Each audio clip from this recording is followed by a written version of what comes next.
ਵਾਹਿਗੁਰੂ ਜੀ ਕਾ ਖਾਲਸਾ ਵਾਹਿਗੁਰੂ ਜੀ ਕੀ ਫਤਿਹ। ਸਾਈਂ ਜੇਹਾ ਪੋਥੀ ਦਾ ਭਾਗ ਤੀਜਾ 1969 ਈਸਵੀ ਤੋਂ 1984 ਈਸਵੀ ਤੱਕ। ਮਾਝ ਮਹੱਲਾ ਪੰਜਵਾ। ਤਿਸ ਕੁਰਬਾਨੀ ਜਿਨ ਤੂੰ ਸੁਣਿਆ, ਤਿਸ ਕੁਰਬਾਨੀ ਜਿਨ ਰਸਨਾ ਬਣਿਆ। ਵਾਰ ਵਾਰ ਜਾਈ ਤਿਸ ਵਿਟਹੁ, ਜੋ ਮਨ ਤਨ ਤੁਧ ਆਰਾਧੇ ਜੀਉ। ਤਿਸ ਚਰਨ ਪਖਾਲੀ ਜੋ ਤੇਰਾ ਮਾਰਗ ਚਾਲੈ, ਨੈਣ ਨਿਹਾਲੀ ਤਿਸ ਪੁਰਖ ਦਇਆਲੈ। ਮਨ ਦੇਵਾ ਤਿਸ ਆਪਣੇ ਸਾਜਨ, ਜਿਨ ਗੁਰ ਮਿਲ ਸੋ ਪ੍ਰਭ ਲਾਧੇ ਜੀਉ। ਸੇਵਟ ਭਾਗੀ ਜਿਨ ਤੁਮ ਜਾਣੇ, ਸਭ ਕੈ ਮੱਦੇ ਅਲਿਪਤ ਨਿਰਬਾਣੇ। ਸਾਧ ਕੈ ਸੰਗ ਉਨ ਭੌਜਲ ਤਰਿਆ, ਸਗਲ ਦੂਤ ਉਨ ਸਾਧੇ ਜੀਉ।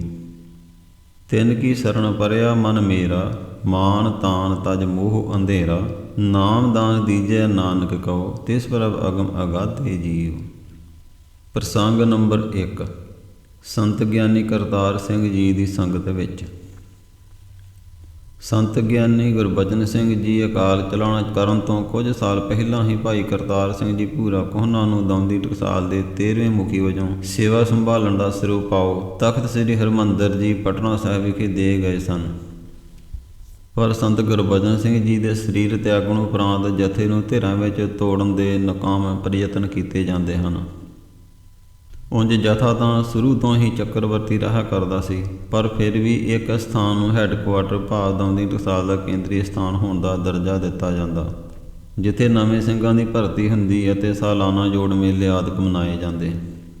ਸ਼ਹੀਦ ਬਾਬਾ ਦੀਪ ਸਿੰਘ ਜੀ ਵੇਲੇ ਸ੍ਰੀ ਦਮਦਮਾ ਸਾਹਿਬ ਤਾਬੋਗੀ ਤਲਵੰਡੀ ਤੋਂ ਸ਼ੁਰੂ ਹੁੰਦਿਆਂ ਸੰਤ ਗੁਰਬਚਨ ਸਿੰਘ ਜੀ ਤੱਕ ਅਨੇਕਾਂ ਸਥਾਨਾਂ ਤੋਂ ਬਾਅਦ ਹੁਣ ਇਹ ਕੇਂਦਰੀ ਸਥਾਨ ਗੁਰਦੁਆਰਾ ਸ੍ਰੀ ਅਖੰਡ ਪ੍ਰਕਾਸ਼ ਭਿੰਡਰ ਕਲਾਂ ਨੂੰ ਹੀ ਮੰਨਿਆ ਜਾਂਦਾ ਸੀ।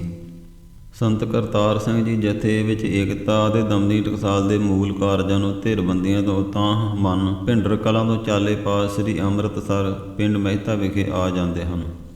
ਸਰੀਰ ਕਰਕੇ ਸੰਤ ਗੁਰਬਚਨ ਸਿੰਘ ਜੀ ਨੇ ਆਪਣੇ ਅੰਤਲੇ ਸਵਾਸ ਇੱਥੇ ਹੀ ਲਏ ਸਨ।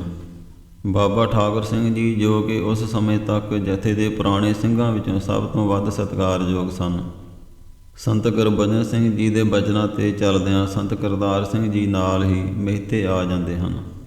ਮਹਿਤੇ ਆਣ ਕੇ ਬਾਬਾ ਜੀ ਸੰਤ ਕਰਤਾਰ ਸਿੰਘ ਜੀ ਦੇ ਨਾਲ ਗੁਰਦੁਆਰਾ ਗੁਰਦਰਸ਼ਨ ਪ੍ਰਕਾਸ਼ ਦੀ ਉਸਾਰੀ ਵਿੱਚ ਦਿਨ ਰਾਤ ਸੇਵਾ ਕਰਦੇ। ਗੁਰਦੁਆਰਾ ਗੁਰਦਰਸ਼ਨ ਪ੍ਰਕਾਸ਼ ਉਦੋਂ ਤੋਂ ਦਮਦੀ ਟਕਸਾਲ ਦਾ ਮੁੱਖ ਹੈੱਡਕੁਆਟਰ ਬਣ ਜਾਂਦਾ ਹੈ। 1969 ਈਸਵੀ ਵਿੱਚ ਸੰਤ ਕਰਤਾਰ ਸਿੰਘ ਜੀ ਦਮਦੀ ਟਕਸਾਲ ਦੇ ਮੁਖੀ ਬਣਦੇ ਹਨ ਅਤੇ ਥੋੜ੍ਹੇ ਜਿਹੇ ਸਮੇਂ ਵਿੱਚ ਹੀ ਉਹਨਾਂ ਦਾ ਨਾਮ ਪੰਥ ਦੀਆਂ ਪ੍ਰਮੁੱਖ ਹਸਤੀਆਂ ਵਿੱਚ ਸ਼ਾਮਲ ਹੋ ਜਾਂਦਾ ਹੈ।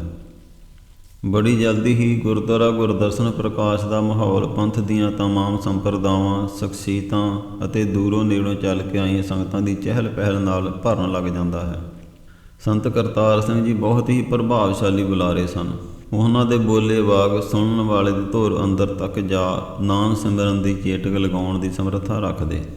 ਸੰਤ ਜੀ ਜਿੱਥੇ ਵੀ ਪ੍ਰਚਾਰ ਕਰਦੇ, ਅਨੇਕਾਂ ਹੀ ਸ਼ਰਧਾਲੂ ਅੰਮ੍ਰਿਤ ਅਭਿਲਾਖੀ ਬਣ ਜਾਂਦੇ ਹਨ। ਅੰਮ੍ਰਿਤ ਛਕਣ ਵਾਲਿਆਂ ਦਾ ਇਤਨਾ ਵਿਸ਼ਾਲ ਇਕੱਠ ਹੋ ਜਾਂਦਾ ਕਿ ਪ੍ਰਬੰਧਕਾਂ ਨੂੰ ਵਿਸ਼ੇਸ਼ ਇੰਤਜ਼ਾਮ ਕਰਕੇ ਰੱਖਣੇ ਪੈਂਦੇ। ਖੰਡੇ ਦੀ ਪਹੁਲ ਛਕਣ ਵਾਲਿਆਂ ਦੀ ਵੱਧਦੀ ਗਿਣਤੀ ਦੇਖ ਕਿਤਨੀ ਹੀ ਵਾਰ ਦੁਬਾਰਾ ਖੰਡੇ ਬਾਟੇ ਦਾ ਅੰਮ੍ਰਿਤ ਤਿਆਰ ਕਰਨਾ ਪੈਂਦਾ। ਸਾਰੇ ਹੀ ਪੰਥ ਵਿੱਚ ਸੰਤ ਜੀ ਨੂੰ ਬਹੁਤ ਸਤਿਕਾਰ ਦਿੱਤਾ ਜਾਂਦਾ। ਸੰਤ ਜੀ ਦੇ ਸਮੇਂ ਅਨੇਕਾਂ ਹੀ ਨੌਜਵਾਨ ਸਿੰਘ ਦਮਦੀ ਟਕਸਾਲ ਨਾਲ ਜੁੜੇ। ਦੇਸਾਂ ਵਿਦੇਸਾਂ ਤੱਕ ਹੁਣ ਦਮਦੀ ਟਕਸਾਲ ਦਾ ਨਾਂ ਸਿਰਮੌਰ ਸੰਪਰਦਾ ਵਜੋਂ ਮਸ਼ਹੂਰ ਹੋ ਜਾਂਦਾ ਹੈ। ਇਸੇ ਦੌਰ ਵਿੱਚ ਸਮੇਂ ਦੀ ਸਰਕਾਰ ਵੱਲੋਂ ਜ਼ਬਰਦਸਤੀ ਐਮਰਜੈਂਸੀ ਥੋਪੀ ਜਾਂਦੀ ਹੈ।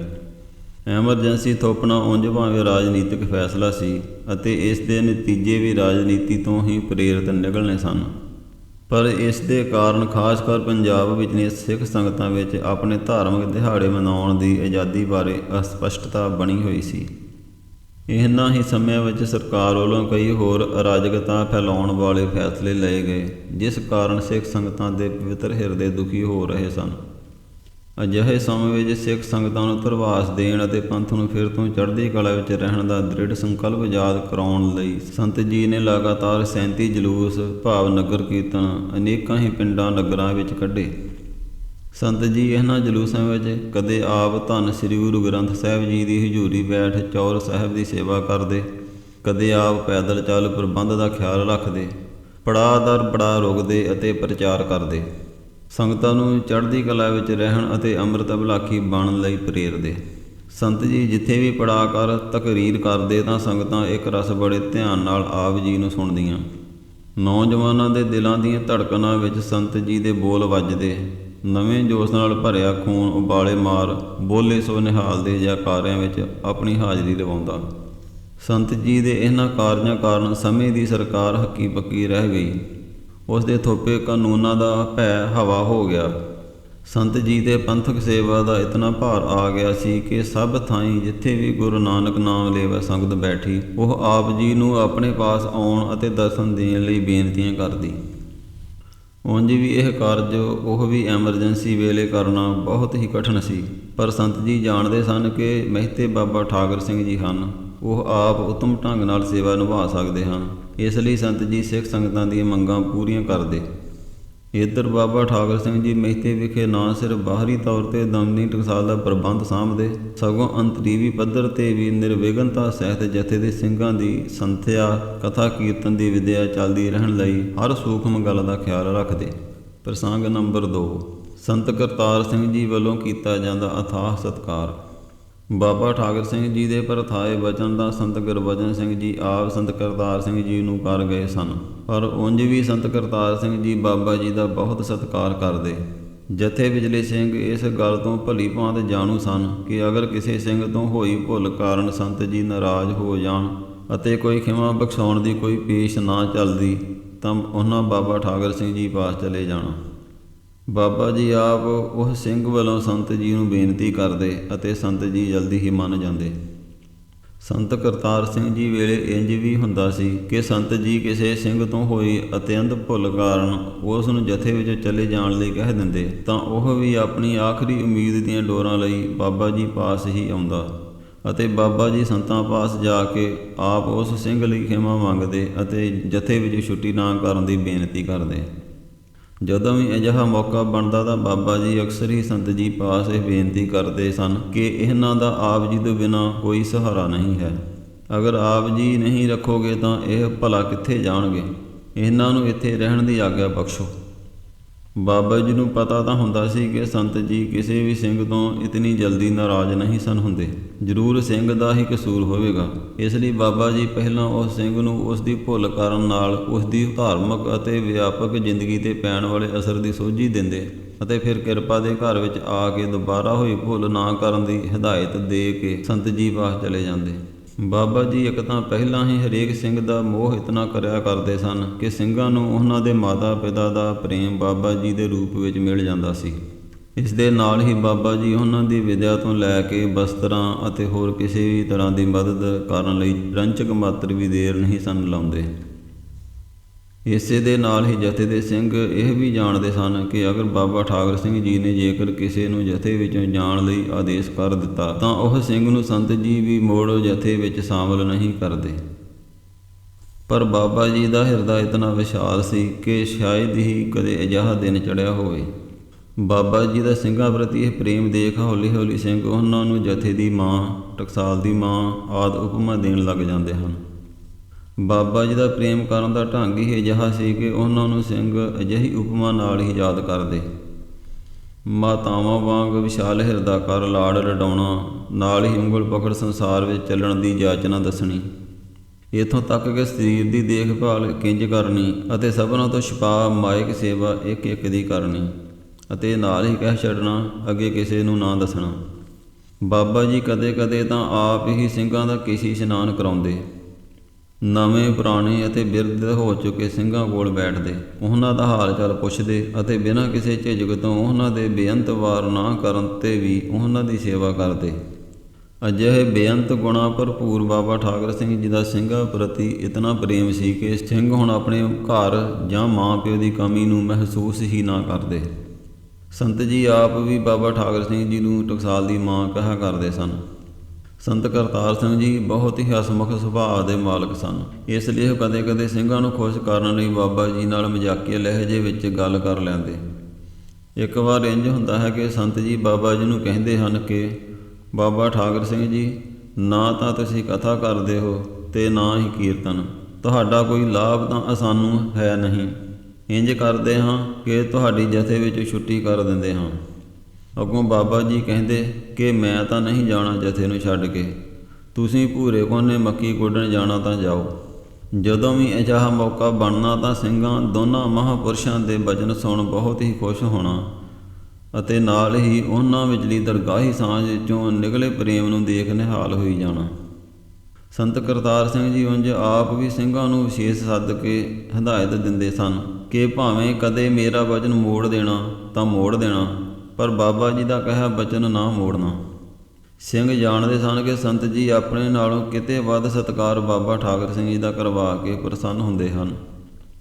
ਸੰਤ ਜੀ ਬਾਬਾ ਜੀ ਨੂੰ ਕਹਿੰਦੇ ਹੁੰਦੇ ਸਨ ਕਿ ਬਾਬਾ ਜੀ ਮੇਰੇ ਨਾਲੋਂ ਵੱਧ ਪ੍ਰਤਾਪ ਤੁਹਾਡਾ ਹੈ। ਮੈਂ ਜਦੋਂ ਵੀ ਸਿੰਘਾਂ ਕੋਲੋਂ ਦੀ ਲੰਘ ਰਿਹਾ ਹੋਵਾਂ ਤਾਂ ਉਹ ਬਹੁਤਾ ਫਿਕਰ ਨਾ ਕਰਦੇ, ਜਿਵੇਂ ਆਪਣਾ ਕਾਰ ਵਿਹਾਰ ਕਰ ਰਹੇ ਹੋਣ ਉਂਝ ਹੀ ਲੱਗੇ ਰਹਿੰਦੇ। ਪਰ ਜਦੋਂ ਤੁਸੀਂ ਲੰਘ ਰਹੇ ਹੋਵੋ ਤਾਂ ਬਿਲਕੁਲ ਚੁੱਪ ਛਾ ਜਾਂਦੀ। ਸਾਰੇ ਇੱਕ ਦੂਜੇ ਨੂੰ ਚੁੱਪ ਹੋਣ ਲਈ ਇਸ਼ਾਰਾ ਕਰਦਿਆਂ ਕਹਿੰਦੇ ਕਿ ਬਾਬਾ ਠਾਕਰ ਸਿੰਘ ਜੀ ਆ ਗਏ ਹਨ। ਅਜਿਹੀਆਂ ਅਨੇਕਾਂ ਹੀ ਘਟਨਾਵਾਂ ਹਨ ਜਦੋਂ ਸੰਤ ਜੀ ਬਾਬਾ ਜੀ ਦੇ ਨਾਲ ਅਜਿਹੇ ਬਚਨ ਕਰਦੇ। ਪ੍ਰਸੰਗ ਨੰਬਰ 3, ਸੇਵਾ ਅਤੇ ਨਾਮ ਸਿਮਰਨ ਅਭਿਆਸ।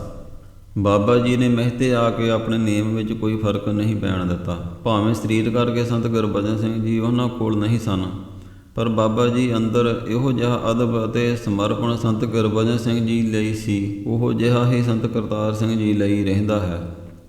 ਬਾਬਾ ਜੀ ਵੈਸੇ ਜਾਣਦੇ ਤਾਂ ਸਨ ਕਿ ਉਹਨਾਂ ਦੇ ਮਨ ਵਿੱਚ ਆਏ ਫੁਰਨੇ ਕਾਰਨ ਹੀ ਉਹ ਮਾਤ ਲੋਕ ਵਿੱਚ ਸੰਤ ਗੁਰਬਚਨ ਸਿੰਘ ਜੀ ਦੇ ਅਕਾਲ ਚਲਾਣਾ ਕਰਨ ਤੋਂ ਬਾਅਦ ਰਹਿ ਰਹੇ ਹਨ। ਪਰ ਇਹ ਫੁਰਨਾ ਉਹਨਾਂ ਤੋਂ ਅੱਗੇ ਜਾ ਕੇ ਪੰਥ ਦੀ ਬਹੁਤ ਮਹਾਨ ਸੇਵਾ ਕਰਾਉਣ ਦਾ ਕਾਰਨ ਵੀ ਬਣਦਾ ਹੈ। ਇੰਜ ਲੱਗਦਾ ਜਿਵੇਂ ਅਕਾਲ ਪੁਰਖ ਜੀ ਆਪ ਬੜੇ ਹੀ ਸਹਿਜੇ ਬਾਬਾ ਠਾਕਰ ਸਿੰਘ ਜੀ ਨੂੰ ਪੰਥ ਅਤੇ ਜਗਤ ਦੀ ਮਹਾਨ ਸੇਵਾ ਕਰਾਉਣ ਲਈ ਤਿਆਰ ਕਰ ਰਹੇ ਹੋਣ। ਕੁਝ ਵੀ ਹੋਵੇ, ਬਾਬਾ ਜੀ ਜਦੋਂ ਵੀ ਕਿਤੇ ਅਤੇ ਕਿਸੇ ਵੀ ਪ੍ਰਕਾਰ ਦੀ ਸੇਵਾ ਕਰਦੇ ਤਾਂ ਉਹਨਾਂ ਦਾ ਆਪਾ ਭਾਵ ਤਾਂ ਕਦੇ ਲੇਸ ਮਾਤਰ ਵੀ ਨਜ਼ਰੀ ਨਹੀਂ ਸੀ ਆਉਂਦਾ। ਇਸ ਤਰ੍ਹਾਂ ਪ੍ਰਤੀਤ ਹੁੰਦਾ ਕਿ ਬਾਬਾ ਠਾਕਰ ਸਿੰਘ ਜੀ ਧੁਰੋਂ ਦਰਗਾਹੋਂ ਅਸਲ ਸੇਵਕ ਦੇ ਅਰਥ ਮਾਤ ਲੋਕ ਨੂੰ ਸਿਖਾਉਣ ਲਈ ਆਏ ਹੋਣ। ਸੇਵਾ ਕੀ ਹੁੰਦੀ ਹੈ, ਕਿਸ ਤਰ੍ਹਾਂ ਹੁੰਦੀ ਹੈ ਆਦਿ ਦੀਆਂ ਬਹਿਸਾਂ ਤੋਂ ਪਾਸੇ ਅਗਰ ਕੋਈ ਬਾਬਾ ਠਾਕਰ ਸਿੰਘ ਜੀ ਨੂੰ ਦੇਖੇ ਤਾਂ ਸਮਝ ਪੈਂਦੀ ਹੈ ਕਿ ਬਾਬਾ ਠਾਕਰ ਸਿੰਘ ਜੀ ਦਾ ਸਮੁੱਚਾ ਜੀਵਨ ਅਜਿਹੀ ਸੇਵਾ ਨੂੰ ਸਮਰਪਿਤ ਸੀ ਜਿਸ ਵਿੱਚ ਸੇਵਾ ਧਰਮ ਨਿਭਾਉਣਾ ਇਤਨਾ ਪ੍ਰਮੁੱਖ ਸੀ ਕਿ ਸੇਵਾ ਕਰਨ ਵਾਲੇ ਦੀ ਹੋਂਦ ਤੱਕ ਦਾ ਅਹਿਸਾਸ ਨਾ ਹੋ ਸਕੇ। ਇਹ ਕਿਤਨੀ ਅਜੀਬ ਤੇ ਕਠਿਨ ਗੱਲ ਹੈ ਕਿ ਸੇਵਾ ਤਾਂ ਹੋਣੀ, ਪਰ ਸੇਵਾਦਾਰ ਦੀ ਹੋਂਦ ਤੱਕ ਦਾ ਪਤਾ ਨਾ ਲੱਗ ਪਾਉਣਾ। ਸੋ ਅੱਗੇ ਜਾ ਕੇ ਬਾਬਾ ਜੀ ਦੇ ਜੀਵਨ ਘਟਨਾਵਾਂ ਵਿੱਚ ਇਹ ਕਥਨ ਆਪੇ ਹੀ ਵਾਰ-ਵਾਰ ਪ੍ਰਮਾਣਿਤ ਹੁੰਦਾ ਹੈ। ਬਾਬਾ ਜੀ ਬਹੁਤ ਹੀ ਘੱਟ ਬੋਲਦੇ, ਥੋੜ੍ਹਾ ਛਕਦੇ, ਆਪਣੇ ਮੁੱਢ ਕਦੀਮੀ ਸੁਭਾਅ ਵਿੱਚ ਰਹਿੰਦੇ। ਬਾਬਾ ਜੀ ਆਪ ਲੰਗਰ ਵਿੱਚ ਸਿੰਘਾਂ ਅਤੇ ਗੁਰਸੰਗਤਾਂ ਲਈ ਪ੍ਰਸ਼ਾਦੇ ਪਾਣੀ ਦੀ ਸੇਵਾ ਕਰਦੇ। ਆਪਣੀ ਹੱਥੀਂ ਪੰਗਤ ਵਿੱਚ ਪ੍ਰਸ਼ਾਦਾ ਵਰਤਾਉਂਦੇ। ਬਹੁਤੀ ਵਾਰ ਇੰਝ ਹੁੰਦਾ ਕਿ ਬਾਬਾ ਜੀ ਗੁਰਦੁਆਰਾ ਸਾਹਿਬ ਵਿੱਚ ਭੋਗ ਉਪਰੰਤ ਆਪ ਆਪਣੀ ਹੱਥੀਂ ਦੇਗ ਵਰਤਾਉਂਦੇ। ਜਦੋਂ ਵੀ ਸ੍ਰੀ ਗੁਰੂ ਗ੍ਰੰਥ ਸਾਹਿਬ ਜੀ ਦਾ ਸ੍ਰੀ ਅਖੰਡ ਪਾਠ ਸਾਹਿਬ ਚੱਲਦਾ ਤਾਂ ਸਿੰਘਾਂ ਨੂੰ ਆਖ ਛੱਡਦੇ ਕਿ ਅਗਰ ਕੋਈ ਪਾਠੀ ਸਿੰਘ ਢਿੱਲ ਮੱਠ ਕਰੇ ਜਾਂ ਬਿਮਾਰ ਆਦਿਕ ਹੋਵੇ ਤਾਂ ਉਹਨਾਂ ਨੂੰ ਜ਼ਰੂਰ ਦੱਸਣਾ। ਬਾਬਾ ਜੀ ਆਪ ਉਸ ਸਿੰਘ ਦੀ ਥਾਂ ਪਹੁੰਚ ਕੇ ਕਿਤਨਾ ਚਿਰ ਪਾਠ ਕਰਦੇ ਰਹਿੰਦੇ। ਬਾਬਾ ਜੀ ਦਾ ਗੁਰਬਾਣੀ ਪਾਠ ਅਭਿਆਸ ਬਹੁਤ ਸੀ। ਬਾਬਾ ਜੀ ਬਹੁਤ ਹੀ ਸ਼ੁੱਧ ਪਾਠ ਆਪਣੀ ਮਧੁਰ ਆਵਾਜ਼ ਵਿੱਚ ਕਰਿਆ ਕਰਦੇ। ਜਦੋਂ ਕਦੇ ਸਮਾਂ ਲੱਗਦਾ ਤਾਂ ਬਾਬਾ ਜੀ ਸ੍ਰੀ ਗੁਰੂ ਗ੍ਰੰਥ ਸਾਹਿਬ ਜੀ ਦੀ ਚੌਰ ਸਾਹਿਬ ਕਰਨ ਦੀ ਸੇਵਾ ਕਰਨ ਲੱਗ ਜਾਂਦੇ, ਜੋ ਕਿ ਲਗਾਤਾਰ ਘੰਟਿਆਂ ਬੱਧੀ ਚੱਲਦੀ ਰਹਿੰਦੀ। ਕਦੇ ਕਦਾਈ ਇੰਜ ਵਾਪਰਦਾ ਕਿ ਕੋਈ ਪਹਿਲੋਂ ਹੀ ਚੌਰ ਸਾਹਿਬ ਪਕੜ ਸੇਵਾ ਕਰ ਰਿਹਾ ਹੁੰਦਾ ਤਾਂ ਬਾਬਾ ਜੀ ਇਸ ਨੂੰ ਬੜੀ ਨਿਮਰਤਾ ਨਾਲ ਬੇਨਤੀ ਕਰਦੇ ਕਿ ਕਿਰਪਾ ਕਰਕੇ ਦਾਸ ਨੂੰ ਚੌਰ ਸਾਹਿਬ ਕਰਨ ਦਾ ਮੌਕਾ ਦਿਓ ਜੀ। ਪ੍ਰਸੰਗ ਨੰਬਰ 4, ਜਥੇ ਦੀ ਸੇਵਾ ਸੰਭਾਲ ਅਤੇ ਅਗਲਾ ਮੁਖੀ ਚੁਣਨ ਲਈ ਬਾਬਾ ਜੀ ਪ੍ਰਥਾਏ ਬਚਨ। ਸੰਤ ਕਰਤਾਰ ਸਿੰਘ ਜੀ ਸ੍ਰੀ ਗੁਰੂ ਗ੍ਰੰਥ ਸਾਹਿਬ ਅਤੇ ਪੰਥ ਦੀ ਮਾਣ ਮਰਿਆਦਾ ਬਣਾਏ ਰੱਖਣ ਲਈ ਹਮੇਸ਼ਾ ਹੀ ਸਿੱਖ ਸੰਗਤਾਂ ਨੂੰ ਪ੍ਰੇਰਦੇ। ਦਿੱਲੀ ਵਿਖੇ ਸ੍ਰੀ ਗੁਰੂ ਤੇਗ ਬਹਾਦਰ ਜੀ ਦੀ ਯਾਦ ਵਿੱਚ ਇੱਕ ਬਹੁਤ ਹੀ ਵੱਡਾ ਗੁਰਮਤਿ ਸਮਾਗਮ ਰੱਖਿਆ ਜਾਂਦਾ ਹੈ, ਜਿਸ ਵਿੱਚ ਉਸ ਸਮੇਂ ਦੀ ਭਾਰਤ ਦੀ ਪ੍ਰਧਾਨ ਮੰਤਰੀ ਨੂੰ ਵਿਸ਼ੇਸ਼ ਸੱਦਾ ਦਿੱਤਾ ਜਾਂਦਾ ਹੈ। ਸੰਤ ਕਰਤਾਰ ਸਿੰਘ ਜੀ ਵੀ ਇਸੇ ਸਮਾਗਮ ਵਿੱਚ ਪਹੁੰਚੇ ਹੁੰਦੇ ਹਨ ਕਿ ਪ੍ਰਬੰਧਕਾਂ ਅਤੇ ਕੁਝ ਅਗਿਆਨਵਸ਼ ਆਏ ਲੋਕ ਚੱਲ ਰਹੇ ਗੁਰਮਤਿ ਸਮਾਗਮ ਵਿੱਚ ਸ੍ਰੀ ਗੁਰੂ ਗ੍ਰੰਥ ਸਾਹਿਬ ਜੀ ਦੇ ਪ੍ਰਕਾਸ਼ਮਾਨ ਹੋਣ ਦੇ ਬਾਵਜੂਦ ਪ੍ਰਧਾਨ ਮੰਤਰੀ ਦੇ ਸਮਾਗਮ ਵਿੱਚ ਆਉਣ ਕਾਰਨ ਸਮੂਹਿਕ ਰੂਪ ਵਿੱਚ ਉੱਠ ਜਾਂਦੇ ਹਨ। ਸ੍ਰੀ ਗੁਰੂ ਗ੍ਰੰਥ ਸਾਹਿਬ ਜੀ ਦੀ ਹਜ਼ੂਰੀ ਵਿੱਚ ਕਿਸੇ ਵੀ ਵਿਅਕਤੀ, ਭਾਵੇਂ ਉਹ ਕਿਤਨਾ ਵੀ ਤਾਕਤਵਰ ਜਾਂ ਜਪੀ ਤਪੀ ਜਾਂ ਫਿਰ ਕੋਈ ਵੀ ਹੋਵੇ, ਉਸ ਦੇ ਆਉਣ 'ਤੇ ਉਚੇਚੇ ਖੜੇ ਹੋਣਾ ਸਿੱਖ ਰਹਿਤ ਮਰਿਆਦਾ ਤੋਂ ਉਲਟ ਅਤੇ ਸ੍ਰੀ ਗੁਰੂ ਗ੍ਰੰਥ ਸਾਹਿਬ ਜੀ ਦੀ ਬੇਅਦਬੀ ਮੰਨੀ ਜਾਂਦੀ ਹੈ। ਸੋ ਅਜਿਹਾ ਕਾਰਜ ਕਰਨ ਅਤੇ ਕਰਾਉਣ ਵਾਲਾ ਵੀ ਘੋਰ ਅਪਰਾਧੀ ਹੀ ਮੰਨਿਆ ਜਾ ਸਕਦਾ ਹੈ। ਸੋ ਸੰਤ ਜੀ ਆਪਣੇ ਸਾਹਮਣੇ ਇਹ ਸਭ ਦੇਖ ਰੋਹ ਵਿੱਚ ਆ ਜਾਂਦੇ ਹਨ ਅਤੇ ਸਟੇਜ ਤੋਂ ਸਾਰੀ ਸੰਗਤ ਅਤੇ ਵਿਸ਼ੇਸ਼ ਕਰਕੇ ਪਹੁੰਚੇ ਸਾਰਿਆਂ ਨੂੰ ਮੁਖਾਤਬ ਹੁੰਦਿਆਂ ਗੜਕਵੀਂ ਆਵਾਜ਼ ਵਿੱਚ ਬੋਲਦੇ ਹੋਏ ਇਸ ਪਾਪ ਲਈ ਸਖਤ ਤਾੜਨਾ ਕਰਦੇ। ਸੰਤ ਜੀ ਸਿੱਖੀ ਦਾ ਪ੍ਰਚਾਰ ਹੋਰ ਜ਼ੋਰਾਂ ਸ਼ੋਰਾਂ ਤੋਂ ਆਰੰਭ ਕਰ ਦਿੰਦੇ। ਸੰਤ ਜੀ ਇੱਕ ਇੱਕ ਪਿੰਡ ਵਿੱਚ ਜਾ ਕੇ ਸਿੱਖੀ ਦਾ ਪ੍ਰਚਾਰ ਕਰਨਾ ਆਰੰਭ ਕਰ ਦਿੰਦੇ। ਪਿਛੇ ਜਥੇ ਦੇ ਪ੍ਰਬੰਧ ਆਦਿ ਤੋਂ ਉਹ ਬਾਬਾ ਠਾਕਰ ਸਿੰਘ ਜੀ ਕਾਰਨ ਚਿੰਤਾ ਮੁਕਤ ਹੀ ਰਹਿੰਦੇ। ਸੰਤ ਜੀ ਦੁਆਰਾ ਚਲਾਈ ਜਾ ਰਹੀ ਇਹ ਸਿੱਖੀ ਲਹਿਰ ਨੂੰ ਦੇਖ ਇੰਜ ਪ੍ਰਤੀਤ ਹੁੰਦਾ ਕਿ ਸੰਤ ਜੀ ਅਗਲੇ ਸਮੇਂ ਤੋਂ ਭਲੀ ਭਾਂਤ ਜਾਣੂ ਸਨ। ਉਹਨਾਂ ਨੂੰ ਪਤਾ ਸੀ ਕਿ ਅੱਗੇ ਜਾ ਕੇ ਪੰਥ 'ਤੇ ਭੀੜ ਪੈਣ ਵਾਲੀ ਹੈ, ਇਸ ਲਈ ਵੱਧ ਤੋਂ ਵੱਧ ਨੌਜਵਾਨਾਂ ਨੂੰ ਸਿੱਖੀ ਨਾਲ ਜੋੜਨ ਦਾ ਯਤਨ ਕਰ ਰਹੇ ਸਨ। 16 ਅਗਸਤ 1977 ਈਸਵੀ ਨੂੰ ਸੰਤ ਕਰਤਾਰ ਸਿੰਘ ਜੀ ਸੱਚਖੰਡ ਗਮਨ ਕਰ ਜਾਂਦੇ ਹਨ। ਉਹਨਾਂ ਤੋਂ ਬਾਅਦ ਦਮਦਮੀ ਟਕਸਾਲ ਦੇ ਅਗਲੇ ਮੁਖੀ ਦੀ ਚੋਣ ਕਰਨ ਦੀ ਜ਼ਿੰਮੇਵਾਰੀ ਬਾਬਾ ਠਾਕਰ ਸਿੰਘ ਜੀ ਕੋਲ ਹੀ ਹੁੰਦੀ ਹੈ। ਉਂਝ ਕੁਝ ਸਮੇਂ ਪਹਿਲਾਂ ਹੀ ਬੀੜ ਬਾਬਾ ਬੁੱਢਾ ਸਾਹਿਬ ਵਿਖੇ ਹੋਏ ਗੁਰਮਤਿ ਸਮਾਗਮਾਂ ਵਿੱਚ ਸੰਤ ਕਰਤਾਰ ਸਿੰਘ ਜੀ ਆਪ ਇਹ ਬਚਨ ਕਹਿ ਗਏ ਸਨ ਕਿ ਹਾਲਾਤ ਇਹੋ ਜਿਹੇ ਹਨ ਕਿ ਮੇਰੇ ਸਰੀਰ ਨੂੰ ਕਿਸੇ ਸਮੇਂ ਕਿਤੇ ਵੀ ਕੁਝ ਵਾਪਰ ਸਕਦਾ ਹੈ। ਤੁਸੀਂ ਬਾਬਾ ਠਾਕਰ ਸਿੰਘ ਜੀ ਦੀ ਆਗਿਆ ਵਿੱਚ ਚੱਲਣਾ, ਉਹਨਾਂ ਵਿੱਚ ਤੇ ਮੇਰੇ ਵਿੱਚ ਕੋਈ ਫਰਕ ਨਹੀਂ। ਸੋ ਇਸ ਤਰ੍ਹਾਂ ਅਗਲਾ ਮੁਖੀ ਕਿਸ ਨੂੰ ਚੁਣਿਆ ਜਾਵੇ, ਇਹ ਜ਼ਿੰਮੇਵਾਰੀ ਬਾਬਾ ਠਾਕਰ ਸਿੰਘ ਜੀ ਨੂੰ ਸੰਤ ਜੀ ਪਹਿਲਾਂ ਹੀ ਸੌਂਪ ਗਏ ਸਨ। ਬਾਬਾ ਠਾਕਰ ਸਿੰਘ ਜੀ ਦੀ ਇਹ ਚੋਣ ਨੇ 1977 ਈਸਵੀ ਤੋਂ ਬਾਅਦ ਦੇ ਸਿੱਖ ਇਤਿਹਾਸ ਨੂੰ ਇੱਕ ਨਵੀਂ ਸੇਧ ਵਿੱਚ ਮੋੜ ਦੇਣਾ ਹੈ। ਵੱਧ ਰਹੀ ਪੰਥਕ ਭੀੜਾਂ, ਧੜੇਬੰਦੀਆਂ ਵਿੱਚ ਖੁਆਰ ਹੋ ਰਹੀ ਸਿੱਖ ਸੰਗਤਾਂ, ਦਿਨ ਪ੍ਰਤੀ ਦਿਨ ਸਿੱਖਾਂ ਨਾਲ ਹੋ ਰਹੇ ਵਿਤਕਰੇ 'ਤੇ ਰੋਕ ਪਾਉਣ ਅਤੇ ਸਮੁੱਚੇ ਪੰਥ ਦੀ ਸਹਿਯੋਗ ਅਗਵਾਈ ਕਰਨ ਵਾਲੇ ਕਿਸੇ ਪੂਰਨ ਸੰਤ ਵਾਲਾ ਸਥਾਨ ਸੰਤ ਕਰਤਾਰ ਸਿੰਘ ਜੀ ਦੇ ਅਕਾਲ ਚਲਾਣੇ ਤੋਂ ਬਾਅਦ ਖਾਲੀ ਹੋ ਜਾਂਦਾ ਹੈ। ਸਾਰੇ ਪੰਥ ਦੀਆਂ ਨਿਗਾਹਾਂ ਬਾਬਾ ਠਾਕਰ ਸਿੰਘ ਜੀ ਦੀ ਚੋਣ ਵੱਲ ਹਨ। ਅਜਿਹੇ ਸਮੇਂ ਵਿੱਚ ਉਹ ਜਿਨ੍ਹਾਂ ਨੂੰ ਵੀ ਚੁਣਨਗੇ, ਉਸ ਮੁਖੀ ਨੂੰ ਸੰਤ ਕਰਤਾਰ ਸਿੰਘ ਜੀ ਵਾਂਗ ਪੰਥ ਅਤੇ ਟਕਸਾਲ ਦੀ ਯੋਗ ਅਗਵਾਈ, ਬਿਖਮ ਘਾਲਣਾ ਅਤੇ ਅਸੰਖਾਂ ਔਕੜਾਂ ਦਾ ਟਾਕਰਾ ਕਰਦਿਆਂ ਕਰਨੀ ਪੈਣੀ। ਸੋ ਬਾਬਾ ਠਾਕਰ ਸਿੰਘ ਜੀ ਜਥੇ ਦੇ ਸਿੰਘਾਂ ਵਿੱਚੋਂ ਭਾਈ ਜਰਨੈਲ ਸਿੰਘ ਜੀ ਅਭਿਆਸੀ ਦੀ ਚੋਣ ਦਮਦਮੀ ਟਕਸਾਲ ਦੇ 14ਵੇਂ ਮੁਖੀ ਵਜੋਂ ਕਰਦੇ ਹਨ। ਅੱਜ ਤੱਕ ਵੀ ਬਹੁਤੇ ਵਿਦਵਾਨ ਅਤੇ ਗਰਮ ਖਿਆਲੀ ਧਿਰਾਂ ਇਸ ਗੱਲ ਤੋਂ ਬੇਖਬਰ ਹੀ ਜਾਪਦੀਆਂ ਹਨ ਕਿ ਅਸਲ ਵਿੱਚ ਸੰਤ ਗਿਆਨੀ ਜਰਨੈਲ ਸਿੰਘ ਜੀ ਨੂੰ ਦਮਦਮੀ ਟਕਸਾਲ ਦੇ ਮੁਖੀ ਦੀ ਸੇਵਾ ਬਾਬਾ ਠਾਕਰ ਸਿੰਘ ਜੀ ਨੇ ਹੀ ਬਖਸ਼ੀ ਸੀ। ਬਾਬਾ ਠਾਕਰ ਸਿੰਘ ਜੀ ਨੂੰ ਸਮੇਂ ਦੇ ਹਾਲਾਤਾਂ ਦਾ ਕਿਤਨਾ ਧਿਆਨ ਸੀ ਅਤੇ ਉਹਨਾਂ ਦੀ ਸੋਚ ਕਿਤਨੀ ਦੂਰ ਅੰਦੇਸ਼ੀ ਵਾਲੀ ਸੀ, ਇਸ ਗੱਲ ਦਾ ਪ੍ਰਮਾਣ ਉਹਨਾਂ ਦੁਆਰਾ ਸੰਤ ਜਰਨੈਲ ਸਿੰਘ ਜੀ ਦੀ ਮੁਖੀ ਵਜੋਂ ਚੋਣ ਕਰਕੇ ਸਪਸ਼ਟ ਹੋ ਜਾਂਦਾ ਹੈ।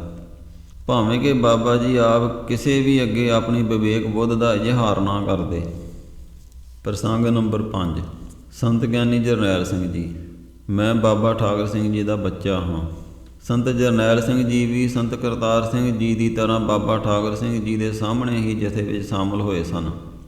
ਬਾਬਾ ਠਾਕਰ ਸਿੰਘ ਜੀ ਆਪਣੇ ਸੁਭਾਅ ਮੁਤਾਬਕ ਹਰ ਨਵੇਂ ਭਰਤੀ ਹੋਏ ਸਿੰਘ ਦਾ ਖਿਆਲ ਰੱਖਦੇ ਸਨ, ਪਰ ਉਹ ਫਿਰ ਵੀ ਬਹੁਤ ਹੀ ਸੂਖਮ ਪੱਧਰ ਦੇ ਸਿੰਘਾਂ ਦੇ ਰੂਹਾਨੀ ਸਫ਼ਰ ਅਤੇ ਆਤਮਿਕ ਜੀਵਨ ਦਾ ਵੀ ਧਿਆਨ ਰੱਖਦੇ।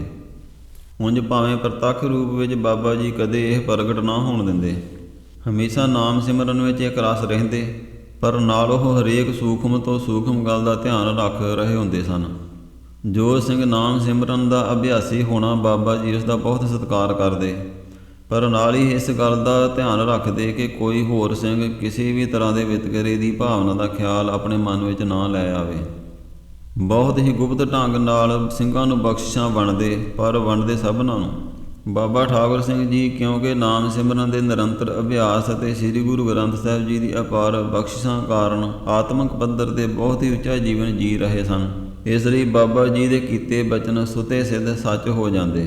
ਇੱਥੋਂ ਤੱਕ ਕਿ ਮਨ ਵਿੱਚ ਕੋਈ ਫੁਰਨਾ ਵੀ ਆਉਣਾ ਤਾਂ ਉਹ ਪੂਰਨ ਹੋ ਜਾਂਦਾ।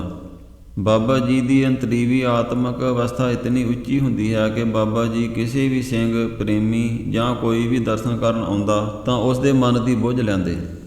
ਕਈ ਵਾਰ ਇੰਝ ਹੁੰਦਾ ਕਿ ਸਿੰਘਾਂ ਜਾਂ ਪ੍ਰੇਮੀਆਂ ਬਾਬਾ ਜੀ ਪ੍ਰਥਾਏ ਹਾਲੇ ਮਨ ਵਿੱਚ ਹੀ ਸੰਕਲਪ ਧਾਰ ਉਹਨਾਂ ਕੋਲ ਆਉਣਾ, ਅੱਗੋਂ ਬਾਬਾ ਜੀ ਨੇ ਝੱਟ ਹੀ ਉਸ ਸੰਕਲਪ ਬਾਰੇ ਦੱਸ ਦੇਣਾ। ਉਹਨਾਂ ਨੂੰ ਧੰਨ ਸ੍ਰੀ ਗੁਰੂ ਗ੍ਰੰਥ ਸਾਹਿਬ ਜੀ ਤੋਂ ਅਜਿਹੀ ਪਾਰਦਰਸ਼ੀ ਨਿਗਾਹ ਦੀ ਕਿਰਪਾ ਹਾਸਲ ਸੀ ਕਿ ਕਿਸੇ ਦਾ ਵੀ ਪੂਰਬਲਾ ਜਨਮ ਕਿਹੋ ਜਿਹਾ ਸੀ ਤੋਂ ਲੈ ਕੇ ਉਸ ਦੇ ਨਾਲ ਭਵਿੱਖ ਵਿੱਚ ਕੀ ਵਾਪਰਨ ਵਾਲਾ ਹੈ, ਸਭ ਕੁਝ ਛਿਨ ਮਾਤਰ ਵਿੱਚ ਜਾਣ ਲੈਂਦੇ। ਇਸੇ ਕਾਰਨ ਬਾਬਾ ਜੀ ਦੇ ਅੱਗੇ ਕਿਸੇ ਦੀ ਵੀ ਝੂਠ ਬੋਲਣ ਦੀ ਹਿੰਮਤ ਨਾ ਪੈਂਦੀ। ਪਰ ਨਾਲ ਹੀ ਇਤਨਾ ਨਿਮਰ ਸੁਭਾਅ ਬਾਬਾ ਜੀ ਨੇ ਧਾਰਨ ਕੀਤਾ ਹੋਣਾ ਕਿ ਕਦੇ ਕੁਝ ਪ੍ਰਗਟ ਹੋਣ ਹੀ ਨਾ ਦੇਣਾ। ਆਪਣੇ ਆਪ ਨੂੰ ਬਾਲਕ ਬੁੱਧ ਅਤੇ ਅਦਨੇ ਜਿਹੇ ਝਾੜੂ ਬਰਦਾਰ ਵਾਂਗ ਹੀ ਪੇਸ਼ ਕਰਨਾ। ਸੋ ਬਾਬਾ ਜੀ ਨੂੰ ਗੁਰੂ ਸਾਹਿਬਾਂ ਵੱਲੋਂ ਬਖਸ਼ਿਸ਼ ਹੋਈ ਪਾਰਦਰਸ਼ੀ ਨਿਗਾਹ ਹੀ ਸੀ, ਜਿਨ੍ਹਾਂ ਨਾਮ ਬਾਣੀ ਦੇ ਰਸੀਏ ਭਾਈ ਜਰਨੈਲ ਸਿੰਘ ਜੀ ਅਭਿਆਸੀ ਨੂੰ ਮੁਖੀ ਚੁਣਿਆ। ਸੰਤ ਜਰਨੈਲ ਸਿੰਘ ਜੀ 1977 ਈਸਵੀ ਵਿੱਚ ਮੁਖੀ ਬਣਦੇ ਹਨ। ਜਲਦੀ ਹੀ ਪੰਥਕ ਹਾਲਾਤਾਂ ਨੂੰ ਧਿਆਨ ਵਿੱਚ ਰੱਖਦਿਆਂ ਉਹ ਬਹੁਤਾ ਸਮਾਂ ਸਿੱਖੀ ਪ੍ਰਚਾਰ ਅਤੇ ਪ੍ਰਸਾਰ ਲਈ ਲਾਉਂਦੇ। ਸੰਤ ਜੀ ਵੇਲੇ ਪੰਥਕ ਹਾਲਾਤ ਇਤਨੇ ਖਰਾਬ ਸਨ ਕਿ ਪੰਥ ਬੁਰੀ ਤਰ੍ਹਾਂ ਧੜੇਬੰਦੀਆਂ ਵਿੱਚ ਵੰਡਿਆ ਗਿਆ ਸੀ। ਪੰਥ ਦੋਹਰੀ ਮਾਰ ਦੀ ਚਪੇਟ ਵਿੱਚ ਫਸ ਚੁੱਕਾ ਸੀ। ਪਹਿਲੀ ਮਾਰ ਤਾਂ ਜ਼ਾਲਮੀ ਸਰਕਾਰ ਵੱਲੋਂ ਮਾਰੀ ਜਾ ਰਹੀ ਸੀ, ਜੋ ਆਨੇ ਬਹਾਨੇ ਸਿੱਖਾਂ 'ਤੇ ਤਸੱਦਦ ਢਾਹ ਕੇ ਸਿੱਖਾਂ ਦੀ ਹੇਠੀ ਕਰ ਰਹੇ ਸਨ, ਅਤੇ ਇਸ ਦੇ ਨਾਲ ਹੀ ਦੂਜੀ ਮਾਰ ਪੰਥ ਨੂੰ ਅੰਦਰੋਂ ਨਿੱਜੀ ਹਿੱਤਾਂ ਅਤੇ ਲਾਲਚੀ ਰਾਜਨੀਤਿਕ ਅਤੇ ਧਾਰਮਿਕ ਆਗੂਆਂ ਦੁਆਰਾ ਮਾਰੀ ਜਾ ਰਹੀ ਸੀ, ਜੋ ਰੋਜ਼ਾਨਾ ਆਪਣੇ ਧੜੇ ਜਾਂ ਦਲ ਦੀ ਜੈਕਾਰ ਲਈ ਸਿੱਖ ਸੰਗਤਾਂ ਨੂੰ ਵਰਗਲਾਉਂਦੇ। ਇਹਨਾਂ ਵਿੱਚ ਕੁਝ ਅਜਿਹੇ ਵੀ ਸਨ ਜੋ ਪੰਥ ਨੂੰ ਮਾਰ ਤਾਂ ਅੰਦਰੋਂ ਮਾਰ ਹੀ ਰਹੇ ਸਨ, ਪਰ ਉਹਨਾਂ ਦੇ ਆਪਸੀ ਸਬੰਧਾਂ ਦੀ ਤਾਰ ਸਮੇਂ ਦੀ ਜ਼ਾਲਮੀ ਸਰਕਾਰਾਂ ਨਾਲ ਜੁੜੀ ਹੋਈ ਸੀ। ਸੋ ਅਜਿਹੀ ਬਿਖਮ ਘੜੀ ਵਿੱਚ ਸੰਤ ਕਰਤਾਰ ਸਿੰਘ ਜੀ ਦੇ ਪਾਏ ਪੂਰਨਿਆਂ 'ਤੇ ਚੱਲਣਾ ਅਤੇ ਕਿਸੇ ਤਰ੍ਹਾਂ ਦੇ ਵੀ ਜੰਗ ਯੁੱਧ ਲਈ ਤਿਆਰ ਬਰ ਤਿਆਰ ਰਹਿਣ ਦੀ ਲੋੜ ਸੀ। ਸੰਤ ਜਰਨੈਲ ਸਿੰਘ ਜੀ ਨੇ ਬਹੁਤ ਹੀ ਥੋੜ੍ਹੇ ਸਮੇਂ ਵਿੱਚ ਸਮੁੱਚੇ ਪੰਥ ਵਿੱਚ ਏਕਤਾ ਕਾਇਮ ਕਰਨ ਲਈ ਸਭਨਾਂ ਨੂੰ ਕੇਸਰੀ ਨਿਸ਼ਾਨ ਸਾਹਿਬ ਥੱਲੇ ਇਕੱਤਰ ਕਰ ਲਿਆ। ਪੰਥ ਦੀਆਂ ਸਭਨਾਂ ਜਥੇਬੰਦੀਆਂ, ਸੰਪਰਦਾਵਾਂ ਅਤੇ ਕਮੇਟੀਆਂ ਛੇਤੀ ਹੀ ਸੰਤ ਜੀ ਦੇ ਪ੍ਰੇਰਣਾ ਕਾਰਨ ਆਪਸੀ ਮਤਭੇਦਾਂ ਤੋਂ ਉੱਪਰ ਉੱਠ ਕੇ ਇੱਕ ਮੰਚ 'ਤੇ ਇਕੱਠੀਆਂ ਹੋ ਗਈਆਂ। ਇਸ ਤਰ੍ਹਾਂ ਬੜੀ ਹੀ ਦੂਰ ਅੰਦੇਸ਼ੀ ਨਾਲ ਦਮਦਮੀ ਟਕਸਾਲ ਦੇ 14ਵੇਂ ਮੁਖੀ ਜੀ ਨੇ ਪੰਥ ਨੂੰ ਅੰਦਰੋਂ ਪੈ ਰਹੀ ਮਾਰ ਤੋਂ ਬਚਾ ਲਿਆ।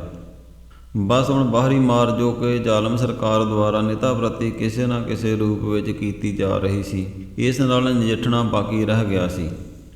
ਸੰਤ ਜਰਨੈਲ ਸਿੰਘ ਜੀ ਜਥੇ ਦੀ ਸੇਵਾ ਸੰਭਾਲ ਦਾ ਜ਼ਿੰਮਾ ਬਾਬਾ ਠਾਕਰ ਸਿੰਘ ਜੀ ਨੂੰ ਦੇ ਜਾਂਦੇ ਹਨ। ਸੰਤ ਜੀ ਜਦੋਂ ਵੀ ਮਹਿਤੇ ਤੋਂ ਬਾਹਰ ਪ੍ਰਚਾਰ ਕਰਨ ਜਾਂਦੇ ਤਾਂ ਪਿੱਛੇ ਬਾਬਾ ਜੀ ਜਥੇ ਦੇ ਸਿੰਘਾਂ ਦੀ ਸੇਵਾ ਸੰਭਾਲ ਨਿਰੰਤਰ ਜਾਰੀ ਰੱਖਦੇ। ਸੰਤ ਜਰਨੈਲ ਸਿੰਘ ਜੀ ਵੀ ਜਥੇ ਦੇ ਪ੍ਰਬੰਧ ਤੋਂ ਬਾਬਾ ਠਾਕਰ ਸਿੰਘ ਜੀ ਕਾਰਨ ਚਿੰਤਾ ਮੁਕਤ ਹੀ ਰਹਿੰਦੇ ਸਨ।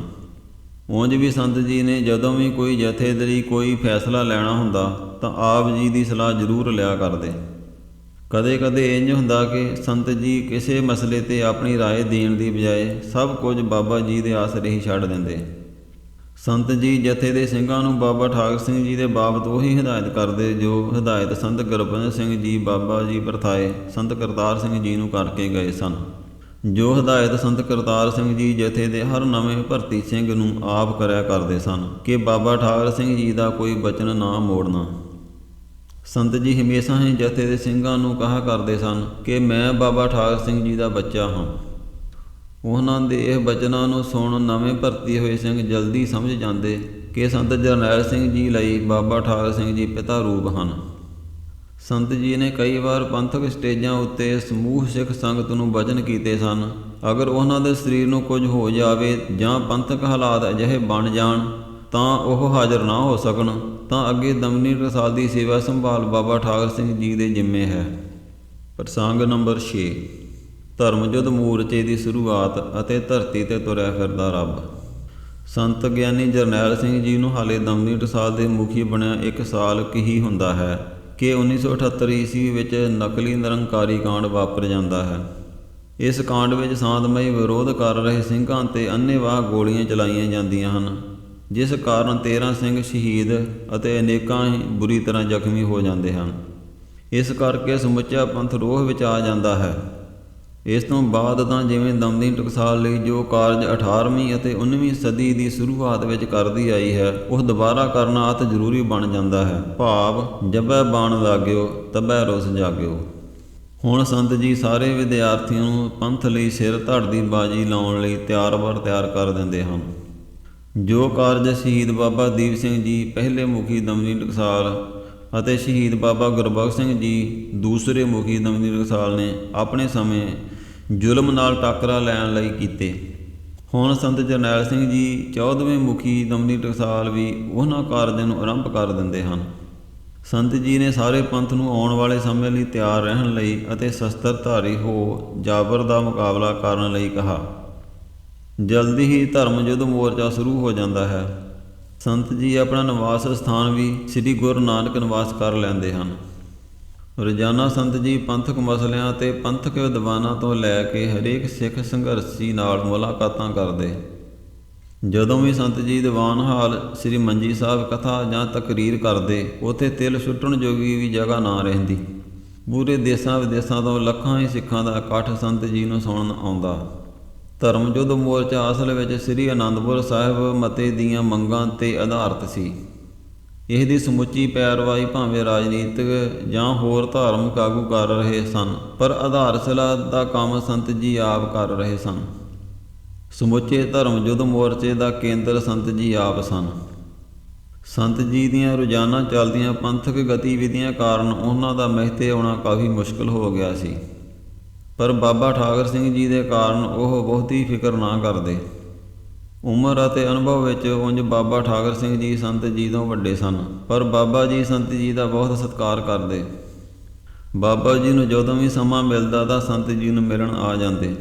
ਕਈ ਵਾਰ ਇੰਝ ਹੁੰਦਾ ਕਿ ਸੰਤ ਜੀ ਨਾਲ ਪੰਥ ਦੀਆਂ ਬਹੁਤ ਹੀ ਸਿਰਮੌਰ ਹਸਤੀਆਂ ਅਤੇ ਵੱਡੇ ਰਾਜਨੀਤਿਕ ਆਗੂ ਬੈਠੇ ਬਹੁਤ ਹੀ ਗੂੜ੍ਹ ਵਿਚਾਰਾਂ ਕਰ ਰਹੇ ਹੁੰਦੇ ਅਤੇ ਸੰਤ ਜੀ ਨੂੰ ਬਾਬਾ ਠਾਕਰ ਸਿੰਘ ਜੀ ਦੇ ਆਉਣ ਦਾ ਪਤਾ ਲੱਗਦਾ ਤਾਂ ਆਪ ਜੀ ਬਿਨਾਂ ਸਮਾਂ ਗਵਾਇਆ ਚੱਲ ਰਹੇ ਵਿਚਾਰਾਂ ਨੂੰ ਮੁਲਤਵੀ ਕਰ ਬਾਬਾ ਜੀ ਨੂੰ ਅੱਗੇ ਹੋ ਮਿਲਣ ਲਈ ਚਲੇ ਜਾਂਦੇ। ਇੱਕ ਵਾਰ ਇੰਝ ਹੁੰਦਾ ਹੈ ਕਿ ਸੰਤ ਜੀ ਦੇ ਕੋਲ ਅਜਿਹੇ ਪ੍ਰੇਮੀ ਆਏ ਹੁੰਦੇ ਹਨ ਜਿਨ੍ਹਾਂ ਨੂੰ ਬਾਬਾ ਠਾਕਰ ਸਿੰਘ ਜੀ ਬਾਰੇ ਕੁਝ ਪਤਾ ਨਹੀਂ ਸੀ। ਬਾਬਾ ਠਾਕੁਰ ਸਿੰਘ ਜੀ ਮਹਿਤੇ ਤੋਂ ਚੱਲ ਸੰਤ ਜੀ ਵਾਸ ਆਉਂਦੇ ਹਨ ਤੇ ਸੰਤ ਜੀ ਬਾਬਾ ਜੀ ਦਾ ਸਤਿਕਾਰ ਕਰਦਿਆਂ ਉਹਨਾਂ ਨੂੰ ਜਿਸ ਮੰਜੇ 'ਤੇ ਆਪ ਬੈਠੇ ਸਨ ਉਸ ਦੇ ਸਿਰਹਾਣੇ ਵਾਲੇ ਪਾਸੇ ਬਿਠਾਉਂਦੇ ਅਤੇ ਆਪ ਪੈਰਾਂ ਵਾਲੇ ਪਾਸੇ ਬੈਠ ਜਾਂਦੇ। ਸੰਤ ਜੀ ਜਦੋਂ ਵੀ ਬਾਬਾ ਜੀ ਨਾਲ ਮਿਲਦੇ ਤਾਂ ਅਦਬ ਸਹਿਤ ਥੋੜ੍ਹਾ ਕੁ ਸਿਰ ਝੁਕਾ ਅਤੇ ਹੱਥ ਜੋੜ ਲੈਂਦੇ। ਕੁਝ ਵਚਨ ਵਿਲਾਸ ਤੋਂ ਬਾਅਦ ਜਦੋਂ ਬਾਬਾ ਜੀ ਵਾਪਸ ਮਹਿਤੇ ਵੱਲ ਜਾਣ ਲੱਗਦੇ ਤਾਂ ਆਪ ਉਹਨਾਂ ਨੂੰ ਥੱਲੇ ਤੱਕ ਛੱਡਣ ਲਈ ਆਉਂਦੇ। ਜੋ ਪ੍ਰੇਮੀ ਸਿੰਘ ਸਨ ਉਹਨਾਂ ਇਹ ਦੇਖ ਹੈਰਾਨੀ ਪ੍ਰਗਟਾਈ। ਜਦੋਂ ਰਿਹਾ ਨਾ ਗਿਆ ਤਾਂ ਸੰਤ ਜੀ ਨੂੰ ਪੁੱਛਿਆ ਕਿ ਉਹ ਕੌਣ ਸਨ ਜਿਨ੍ਹਾਂ ਦਾ ਆਪ ਜੀ ਨੇ ਇਤਨਾ ਸਤਿਕਾਰ ਕੀਤਾ। ਅੱਗੋਂ ਸੰਤ ਜੀ ਕਹਿੰਦੇ ਕਿ ਭਾਈ ਉਹ ਧਰਤੀ 'ਤੇ ਤੁਰੇ ਫਿਰਦੇ ਰੱਬ ਬਾਬਾ ਠਾਕੁਰ ਸਿੰਘ ਜੀ ਹਨ। ਪ੍ਰਸੰਗ ਨੰਬਰ 7 ਜੂਨ 1984 ਦਾ ਘੱਲੂਘਾਰਾ। ਸਿੱਖੀ ਨੇ 1946 ਈਸਵੀ ਅਤੇ 1962 ਈਸਵੀ ਵਿੱਚ ਦੋ ਬਹੁਤ ਵੱਡੇ ਘੱਲੂਘਾਰਿਆਂ ਨੂੰ ਹੱਡੀ ਹੰਢਾਇਆ। ਇਹਨਾਂ ਘੱਲੂਘਾਰਿਆਂ ਦਾ ਇੱਕੋ ਇੱਕ ਮੰਤਵ ਹੁੰਦਾ ਸਿੱਖੀ ਨੂੰ ਜੜ੍ਹੋਂ ਖਤਮ ਕਰਨਾ। ਇਸ ਮੰਤਵ ਦੀ ਪੂਰਤੀ ਲਈ ਸਿੱਖਾਂ ਨੂੰ ਵੱਡੀ ਗਿਣਤੀ ਵਿੱਚ ਕਤਲ ਕੀਤਾ ਜਾਂਦਾ। ਭਾਰਤ ਦੇ ਇਤਿਹਾਸ ਵਿੱਚ ਅਜਿਹਾ ਆਰੀਆਂ ਦੇ ਆਉਣ ਵੇਲੇ ਦਰਾਵਿੜਾਂ ਨਾਲ ਹੋਏ ਯੁੱਧਾਂ ਵਿੱਚ ਵੀ ਨਹੀਂ ਸੀ ਕੀਤਾ ਗਿਆ। ਆਰੀਆਂ ਨੇ ਤਾਂ ਦਰਾਵੜਾਂ ਨੂੰ ਸਮਾਜ ਰਾਜਸੀ ਤਾਣੇ ਦਾ ਅੰਗ ਬਣਾ ਵਰਣ ਵਿਵਸਥਾ ਦੇ ਨਾਂ ਥੱਲੇ ਕਿਸੇ ਸ਼੍ਰੇਣੀ ਸ਼ੂਦਰ ਵਿੱਚ ਰੱਖਿਆ ਹੋਇਆ ਸੀ। ਉਂਝ ਭਾਵੇਂ ਇਹ ਵਰਣ ਵਿਵਸਥਾ ਕਾਰਨ ਉਹਨਾਂ ਦਾ ਜੀਵਨ ਜਲਾਲਤ ਭਰਿਆ ਸੀ, ਪਰ ਘੱਟੋ ਘੱਟ ਉਹਨਾਂ ਕੋਲੋਂ ਜਿਉਣ ਦਾ ਅਧਿਕਾਰ ਤਾਂ ਹਾਲੇ ਬਚਿਆ ਹੋਇਆ ਸੀ।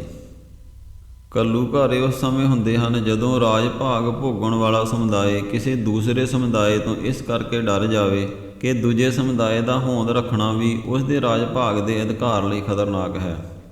ਸੋ ਘੱਲੂਘਾਰੇ ਕਿਸੇ ਸੂਰਬੀਰਤਾ ਦਾ ਪ੍ਰਦਰਸ਼ਨ ਨਹੀਂ ਹੈ, ਇਹ ਤਾਂ ਜਨਮ ਦਾ ਹੀ ਡਰ ਤੋਂ ਹੈ। ਬੁੱਧ ਧਰਮ ਦੇ ਨਿਘਾਰ ਦੇ ਸਮੇਂ ਇੰਝ ਹੀ ਹੋਇਆ ਸੀ। ਜਦੋਂ ਹਿੰਦੂ ਰਾਜਿਆਂ ਲੱਭ ਕੇ ਬੋਧੀ ਭਿਕਸ਼ੂਆਂ ਨੂੰ ਮਾਰਿਆ ਸੀ, ਹਿੰਦੂ ਧਰਮ ਦੇ ਅਧੂਰੇ ਵਿਦਵਾਨਾਂ ਨੂੰ ਲੱਗਦਾ ਸੀ ਕਿ ਅਗਰ ਬੋਧੀ ਜਿਉਂਦੇ ਰਹੇ ਤਾਂ ਉਹਨਾਂ ਆਪਣੇ ਪ੍ਰਭਾਵ ਨਾਲ ਫਿਰ ਤੋਂ ਅਸ਼ੋਕ ਸਮਰਾਟ ਵਰਗੇ ਕਿਸੇ ਰਾਜੇ ਨੂੰ ਬੋਧੀ ਬਣਾ ਲੈਣਾ।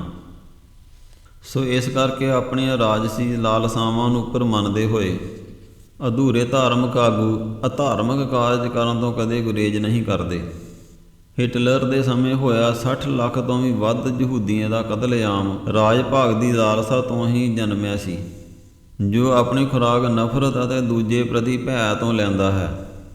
ਮੁਗਲ ਕਾਲ ਦੌਰਾਨ ਸਿਵਾਏ ਔਰੰਗਜ਼ੇਬ ਦੇ ਮੁਸਲਮਾਨਾਂ ਕਦੇ ਵੀ ਵੱਡੀ ਗਿਣਤੀ ਵਿੱਚ ਹਿੰਦੂਆਂ ਦਾ ਕਤਲੇਆਮ ਨਹੀਂ ਸੀ ਕੀਤਾ, ਕਿਉਂਕਿ ਉਹਨਾਂ ਨੂੰ ਹਿੰਦੂਆਂ ਤੋਂ ਕਿਸੇ ਤਰ੍ਹਾਂ ਦਾ ਰਾਜਸੀ ਸੱਤਾ ਦੇ ਖੁੱਸ ਜਾਣ ਦਾ ਭੈ ਹੁੰਦਾ ਹੀ ਨਹੀਂ ਸੀ। ਪਰ ਜਦੋਂ ਤੋਂ ਸ੍ਰੀ ਗੁਰੂ ਗੋਬਿੰਦ ਸਿੰਘ ਜੀ ਨੇ ਬਾਬਾ ਬੰਦਾ ਸਿੰਘ ਬਹਾਦਰ ਨੂੰ ਅਸ਼ੀਰਵਾਦ ਦੇ ਕੇ ਮੁਗਲਾਂ 'ਤੇ ਚੜ੍ਹਾਈ ਕਰਨ ਲਈ ਕਿਹਾ, ਉਸੇ ਸਮੇਂ ਤੋਂ ਮੁਗਲਾਂ ਦੇ ਮਨਾਂ ਵਿੱਚ ਇਹ ਭੈ ਪੈਦਾ ਹੋ ਜਾਂਦਾ ਸੀ, ਜੋ ਅੱਗੇ ਜਾ ਕੇ ਮਿਸਲਾਂ ਦੇ ਰੂਪ ਵਿੱਚ ਸਹੀ ਸਾਬਤ ਹੋ ਜਾਂਦਾ ਹੈ। ਪਰ ਇਸ ਦੀ ਨੀਂਹ ਮੁਗਲਾਂ ਦੇ ਅਨਿਆਂ ਤੋਂ ਹੀ ਸ਼ੁਰੂ ਹੋਈ ਸੀ। ਸੰਤ ਗਿਆਨੀ ਜਰਨੈਲ ਸਿੰਘ ਜੀ ਦੇ ਸਮੇਂ ਮੁਗਲਾਂ ਵਰਗਾ ਅਨਿਆਂ ਹੀ ਸਮੇਂ ਦੀ ਹਕੂਮਤ ਕਰ ਰਹੀ ਸੀ। ਹਕੂਮਤ ਨੂੰ ਭੈ ਪੈ ਗਿਆ ਕਿ ਉਹਨਾਂ ਦਾ ਰਾਜ ਭਾਗ ਹੁਣ ਥੋੜ੍ਹਾ ਚਿਰ ਹੀ ਰਹਿ ਗਿਆ ਹੈ। ਸੋ ਇਸ ਲਈ ਉਹਨਾਂ ਆਪਣੇ ਜ਼ੁਲਮਾਂ ਦੀ ਇੰਤਹਾ ਕਰਦੇ ਹੋਏ ਜੂਨ 1984 ਨੂੰ ਅਜਿਹਾ ਘੱਲੂਘਾਰਾ ਕੀਤਾ ਕਿ ਜਿਸ ਦੇ ਜ਼ਖਮ ਨਾ ਸਿਰਫ ਮਜ਼ਲੂਮ ਸਿੱਖਾਂ ਸਗੋਂ ਜ਼ਾਲਮੀ ਹਕੂਮਤ ਨੂੰ ਵੀ ਭੋਗਣੇ ਪਏ। ਸੰਸਾਰ ਦੇ 3 ਮਹਾਂਸ਼ਕਤੀਸ਼ਾਲੀ ਮੁਲਕਾਂ ਬ੍ਰਿਟੇਨ, ਇਜ਼ਰਾਈਲ ਅਤੇ ਰੂਸ ਦੀ ਮਦਦ ਲੈਂਦਿਆਂ ਭਾਰਤੀ ਹਕੂਮਤ ਨੇ 200 ਤੋਂ ਵੀ ਘੱਟ ਜੁਝਾਰੂ ਸਿੰਘਾਂ 'ਤੇ ਹਮਲਾ ਕੀਤਾ। ਇਹ ਹਮਲਾ ਇਤਨਾ ਕਾਇਰਾਨਾ ਸੀ ਕਿ ਅੱਜ ਤੱਕ ਵੀ ਭਾਰਤੀ ਹਕੂਮਤ ਵਿਸ਼ਵ ਪੱਧਰ 'ਤੇ ਇਸ ਹਮਲੇ ਦੇ ਦਸਤਾਵੇਜ਼ ਅਤੇ ਰਿਪੋਰਟਾਂ ਇਜ਼ਹਾਰ ਨਾ ਕਰ ਸਕੀ। ਜੁਝਾਰੂ ਸਿੰਘਾਂ ਸੰਤ ਗਿਆਨੀ ਜਰਨੈਲ ਸਿੰਘ ਜੀ ਦੀ ਸਰਪ੍ਰਸਤੀ ਵਿੱਚ ਸੰਸਾਰ ਦੇ ਕੁੱਲ 4 ਦੇਸ਼ਾਂ ਦੀ ਮਿਲੀ ਸੈਨਾ ਸ਼ਕਤੀ ਦੇ 3 ਦਿਨਾਂ ਤੱਕ ਸਾਹ ਸੁਕਾਈ ਰੱਖੇ। ਇਸ ਕਾਇਰਾਨਾ ਹਮਲੇ ਵਿੱਚ ਹਜ਼ਾਰਾਂ ਹੀ ਬੇਦੋਸ਼ੇ ਸਿੱਖਾਂ ਦਾ ਕਤਲੇਆਮ ਹੁੰਦਾ ਹੈ। ਇਸ ਘੱਲੂਘਾਰੇ ਕਾਰਨ ਸਿੱਖੀ ਦੀ ਸ਼ਾਨ ਸ੍ਰੀ ਅਕਾਲ ਤਖ਼ਤ ਸਾਹਿਬ ਬੁਰੀ ਤਰ੍ਹਾਂ ਢਹਿ ਢੇਰੀ ਹੋ ਜਾਂਦਾ ਹੈ। ਭਾਵੇਂ ਇਸ ਘੱਲੂਘਾਰੇ ਦਾ ਬਦਲਾ ਉਸ ਸਮੇਂ ਦੀ ਪ੍ਰਧਾਨ ਮੰਤਰੀ ਅਤੇ ਸੈਨਾ ਪ੍ਰਮੁੱਖ ਨੂੰ ਸੋਧਾ ਲਾ ਕੇ ਲੈ ਲਿਆ ਗਿਆ, ਪਰ ਦਿੱਲੀ ਵਿੱਚ ਹਜ਼ਾਰਾਂ ਹੀ ਸਿੱਖਾਂ ਦਾ ਕਤਲੇਆਮ ਸਿੱਖਾਂ ਨੂੰ ਫਿਰ ਤੋਂ ਗੁਲਾਮ ਹੋਣ ਦੀ ਡੂੰਘੀ ਛਾਪ ਛੱਡ ਜਾਂਦਾ ਹੈ। ਇਹ ਸਭ ਕੁਝ ਇੱਥੇ ਬਿਆਨ ਕਰਨਾ ਇਸ ਲਈ ਜ਼ਰੂਰੀ ਹੈ ਤਾਂ ਕਿ ਸਮਝ ਆ ਸਕੇ ਕਿ ਬਾਬਾ ਠਾਕਰ ਸਿੰਘ ਜੀ ਨੇ ਕਿਹਨਾਂ ਹਾਲਾਤਾਂ ਵਿੱਚ ਪੰਥ ਅਤੇ ਦਮਨੀ ਟਕਸਾਲ ਦੀ ਸੇਵਾ ਕੀਤੀ। ਇਹ ਇਤਨੇ ਭਿਆਨਕ ਹਾਲਾਤ ਸਨ ਕਿ ਪੂਰਾ ਪੰਜਾਬ ਫੌਜ ਦੇ ਕਬਜ਼ੇ ਵਿੱਚ ਚਲਾ ਗਿਆ ਸੀ। ਸਭਨਾ ਮੁੱਖ ਗੁਰਦੁਆਰਾ ਸਾਹਿਬਾਨਾਂ 'ਤੇ ਫੌਜੀ ਕਬਜ਼ੇ ਹੋ ਗਏ ਸਨ। ਸਭ ਪਾਸੇ ਖੁਫੀਆ ਏਜੰਸੀਆਂ ਦੇ ਕਰਿੰਦੇ ਸਿੱਖੀ ਭੇਸ ਵਿੱਚ ਘੁੰਮ ਰਹੇ ਸਨ ਅਤੇ ਪੰਥ ਦੇ ਆਪਣੇ ਹੀ ਬਹੁਤ ਵੱਡੇ ਧਾਰਮਿਕ ਅਤੇ ਰਾਜਸੀ ਆਗੂ ਪੰਥ ਨਾਲ ਗਦਾਰੀ ਕਰ ਗਏ ਸਨ। ਅਜਿਹੇ ਬੇਵਿਸ਼ਵਾਸੀ ਮਾਹੌਲ ਵਿੱਚ ਜਿੱਥੇ ਪੰਥ ਦਾ ਹਰ ਆਗੂ ਸਰਕਾਰੀ ਦਰਬਾਰੇ ਨਤਮਸਤਕ ਹੋਣ ਲਈ ਕਾਹਲਾ ਸੀ, ਸਿੱਖਾਂ ਦਾ ਸਭ ਤੋਂ ਸੁਪਰੀਮ ਤਖ਼ਤ ਸ੍ਰੀ ਅਕਾਲ ਤਖ਼ਤ ਸਾਹਿਬ ਢਹਿ ਢੇਰੀ ਕਰ ਦਿੱਤਾ ਗਿਆ ਸੀ ਅਤੇ ਇੱਥੋਂ ਤੱਕ ਕਿ ਕੁੱਲ ਜਹਾਨ ਵਿੱਚ ਕੋਈ ਵੀ ਹਾਂ ਦਾ ਨਾਅਰਾ ਮਾਰ ਸਿੱਖਾਂ ਦੀ ਬਾਂਹ ਪਕੜਨ ਲਈ ਤਿਆਰ ਨਹੀਂ ਸੀ। ਸਭ ਤੋਂ ਵੱਧ ਨਾਮੋਸ਼ੀ ਵਾਲੀ ਗੱਲ ਇਹ ਵੀ ਸੀ ਕਿ ਸਮੁੱਚੇ ਪੰਥ ਦੇ ਸੰਪਰਦਾਵਾਂ ਦੇ ਕਿਸੇ ਵੀ ਮੁਖੀ ਜਾਂ ਆਗੂ ਨੇ ਅੱਗੇ ਵੱਧ ਪੰਥ ਅਤੇ ਗੁਰਸੰਗਤਾਂ ਦੀ ਅਗਵਾਈ ਕਰਨ ਦਾ ਕਦਮ ਤੱਕ ਵੀ ਨਹੀਂ ਸੀ ਪੁੱਟਿਆ। ਸੰਤ ਜੀ ਜਾਣਦੇ ਹੀ ਸਨ ਕਿ ਅਗਲੇ ਸਮਿਆਂ ਵਿੱਚ ਪੰਥ ਦੀ ਬਾਂਹ ਬਾਬਾ ਠਾਕਰ ਸਿੰਘ ਜੀ ਨੇ ਹੀ ਪਕੜਨੀ ਹੈ। ਸੋ ਇਹਨਾਂ ਸਮਿਆਂ ਵਿੱਚ ਬਾਬਾ ਠਾਕਰ ਸਿੰਘ ਜੀ ਦਾ ਦਮਨੀ ਟਕਸਾਲ ਅਤੇ ਜਥੇ ਦੇ ਸਿੰਘਾਂ ਦੀ ਸੇਵਾ ਕਰਨ ਦਾ ਫੁਰਨਾ ਹੁਣ ਆਪਣੀ ਸਭ ਤੋਂ ਕਠਿਨ ਪ੍ਰੀਖਿਆ ਦੇਣ ਜਾ ਰਿਹਾ ਸੀ। ਹੁਣ ਉਹਨਾਂ ਦੇ ਮੋਢਿਆਂ 'ਤੇ ਨਾ ਸਿਰਫ ਦਮਨੀ ਟਕਸਾਲ ਸਗੋਂ ਸਮੁੱਚੇ ਸਿੱਖ ਪੰਥ ਦੀ ਸੇਵਾ ਕਰਨ ਦੀ ਜ਼ਿੰਮੇਵਾਰੀ ਪੈਣ ਵਾਲੀ ਸੀ। ਵਾਹਿਗੁਰੂ ਜੀ ਕਾ ਖਾਲਸਾ, ਵਾਹਿਗੁਰੂ ਜੀ ਕੀ ਫਤਿਹ।